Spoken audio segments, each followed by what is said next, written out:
ജീവിതത്തിൽ നമ്മൾ ആലോചിച്ചൊരു തീരുമാനം എടുക്കാറുണ്ടായിരുന്നുള്ളൂ. അത് ഞാൻ തെറ്റിച്ചു. സരസ്വതി മാഡം എന്ന് പറഞ്ഞപ്പോൾ രാജുവിനെ ഋതുമോളെ കൊണ്ട് കല്യാണം കഴിപ്പിക്കാമെന്ന് ഞാൻ വാക്കുകൊടുത്തില്ലേ? അല്ല, ഞാൻ ചെയ്തത് തെറ്റല്ലേ? വാക്ക് കൊടുത്തതും പോരാഞ്ഞിട്ട് ഞാൻ നിന്നോട് പറഞ്ഞതുമില്ല. നീയും തുറന്നു പറഞ്ഞില്ല. അതാ പറ്റിയ. അതെ, എന്തും പരസ്പരം തുറന്നു പറയുന്ന നമ്മൾ രണ്ടുപേരും ഇക്കാര്യം പറയാതിരുന്നു. അതാ കുഴപ്പമായത് വേണുവേട്ടാ. എടീ, ഭാര്യ ഭർത്താവിനോടും ഭർത്താവ് ഭാര്യയോടും അവരുടെ മനസ്സിലുള്ള കാര്യങ്ങൾ തുറന്നു പറയണം. അത് മറച്ചു വെച്ചാ ഇതുപോലുള്ള പ്രതിസന്ധികളിൽ ചെന്നുപെടും. എന്നാലും ഋതുമോളോട് ഞാൻ അങ്ങനെയൊന്നും പറയണ്ടായിരുന്നു.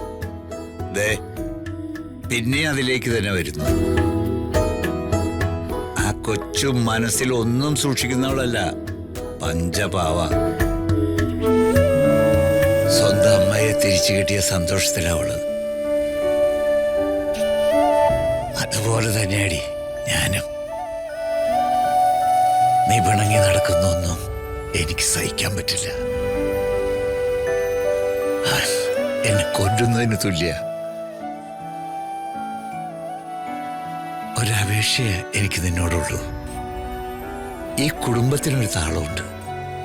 ഞാനും നീയും ഒരേ മനസ്സും രണ്ട് ശരീരമായി നിൽക്കുമ്പോഴാ കുടുംബത്തിൽ സമാധാനം.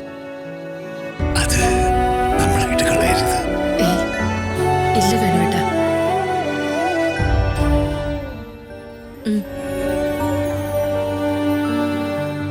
എന്താ ഇത്? എന്റെ പിറന്നാൾ സമ്മാനമായത്.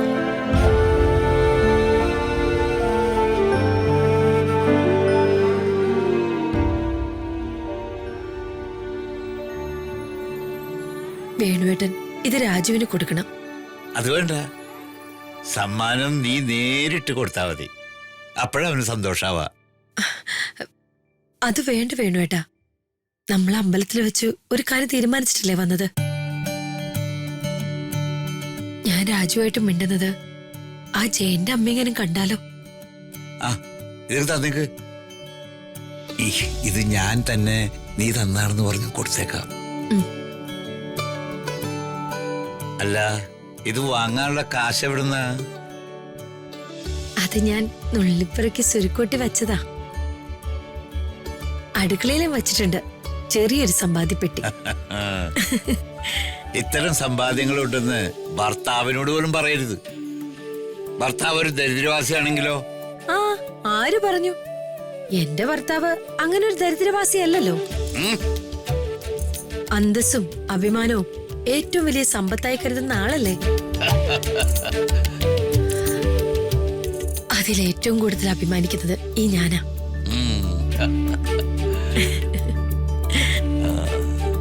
അയ്യോ, നമ്മള് ഇവര് പിണക്കാണെന്നുള്ള കാര്യം ഞാൻ ഇപ്പഴാ ഓർത്തേ.